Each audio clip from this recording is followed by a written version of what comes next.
semua naturalisasi itu diproses secara transparan dan diputuskan oleh pelatihnya.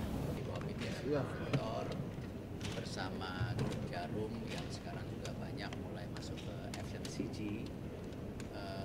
Beberapa brandnya percaya dengan program yang sedang kita bangun, yaitu pembangunan daripada grassroots level, yang membangun sepak bola dari bawah dan khususnya tentu di putri. Dan memang PSSI tidak pernah melihat perbedaan program putra dan putri. Kita tidak ada prejudisme ya, kita sama melihatnya dan kita bisa lihat hasilnya baik sampai saat ini. Punya mimpi lebih besar ya, tapi tentu grassrootsnya harus dibangun. Make Life sudah berjalan hampir 3 tahun, itu di usia di bawah 14 tahun ya. Sudah diikuti sampai 16.000 peserta terakhir. Ini luar biasa angkanya. Kita tidak punya talent pool sebanyak itu kalau tidak dibantu Make Life. Sekarang Hydroplus mulai masuk ke Piala Pertiwi, yaitu tingkat yang memang lebih tinggi lagi secara tentu pembinaan grassroots.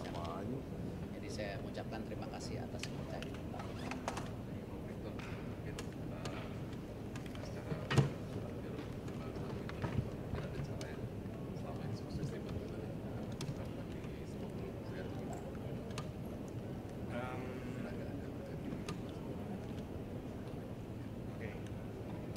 Tidak persis ya yang diterapkan, tapi saya percaya grassroots di piramida bawahnya, jumlah pemain yang partisipasi dan pembangunan skill level dari kecil itu penting sekali, sehingga masa depannya mereka akan udah punya dasar. Terus lalu pedang tajam mesti latihan sama pedang tajam ya. Jadi yang mainnya bagus mesti terus lawan atau latihan sama yang bagus juga, yang seumur dia,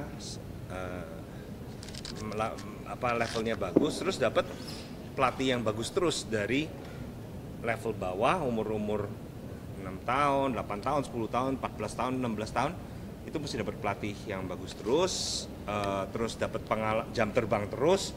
Dalam hal itunya badminton sama sepak bola akan sama. Dan itu yang akan kita replikasi.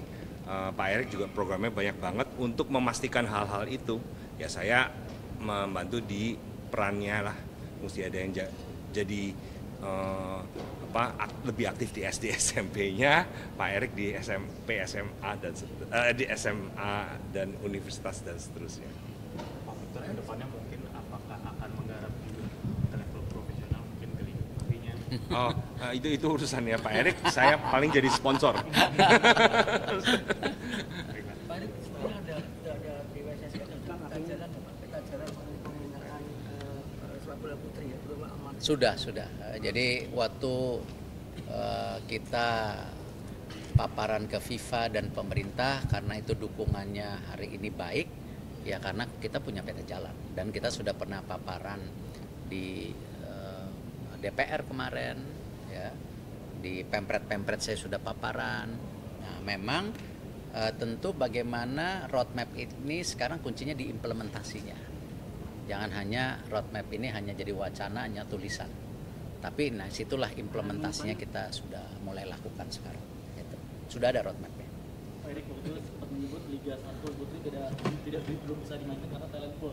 Apakah ini sejalan dengan persiapan talent pool dengan adanya Piala Pertiwi dengan menuju ke Liga 1 Putri di 2027 nanti? Iya, karena tidak mungkin kita punya liga, jumlah pemainnya tidak cukup.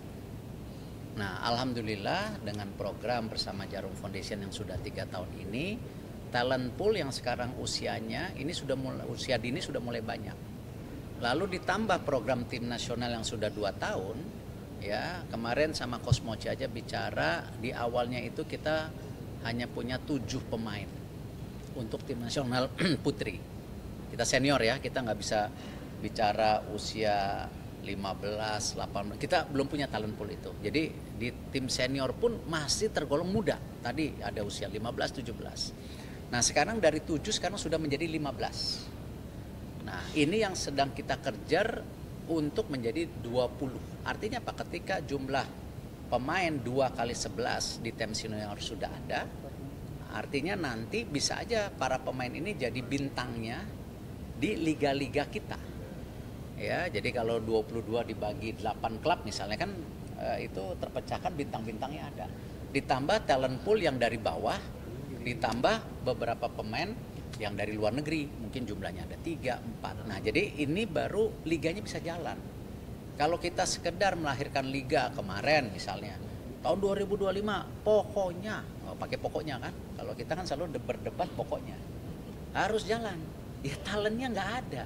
Begitu talentanya tidak ada, liganya dimainkan, kualitasnya jelek, sponsor tidak mau datang, penonton tidak ada yang datang, media tidak ada yang mengcover. Nah, makanya kita melihat sepertinya tahun 2027 ketika tadi ya program dari Midlife sudah berjalan 4 tahun lebih, program tim nasional yang senior ada, yang usia di bawah 18 ada, sudah mulai tebel. Nah, baru liganya bisa dilahirkan dengan kualitas yang baik gitu. Itu pun kita memprioritaskan hanya di Jawa dan Bali untuk sementara. Kenapa? Kita untuk memastikan biaya transportasi klub-klub ini ya bisa tercover ya. Rata-rata klub itu harus spending kira-kira nanti di tahun 2027 untuk punya klub putri kira-kira 8,5 miliar. Kita sudah hitung semua ya, dari gaji dan lain-lain. Pak Erick terkait isu Jenna Dejo yang tidak jadi dinaturalisasi dan tanggapannya di Instagram. Sekarang kita ngomong isu yang lain. Pak, Jenna Dejo yang tidak jadi dinaturalisasi dan tanggapannya katanya mendapatkan perlakuan yang tidak spesial atau kurang baik dari pihak PSSI. Kedua, kongres PSSI yang digelar H-1 menjelang lawan Cina, Pak. Bagaimana persiapannya, Pak? Ya, kalau kita menjelang kongres H-1 melawan China dan tanggal 10 juga itu nanti melawan Jepang, ya kita coba efisien. Ya, kembali program itu mesti efektif dan efisien. Ketika kita ingin mengundang seluruh stakeholder yang ada di sepak bola bisa nonton sepak bola pertandingan kualifikasinya, hal yang positif.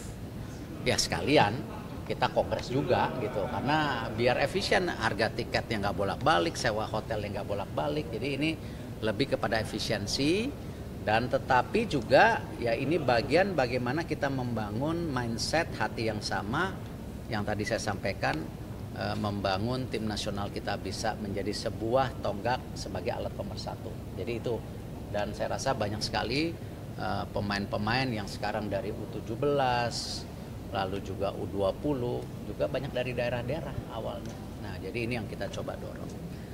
Untuk program naturalisasi, semua naturalisasi itu diproses secara transparan dan diputuskan oleh pelatihnya. Artinya banyak juga pemain naturalisasi ya di zaman sebelum-sebelumnya juga ada yang kita tidak lanjutkan prosesnya.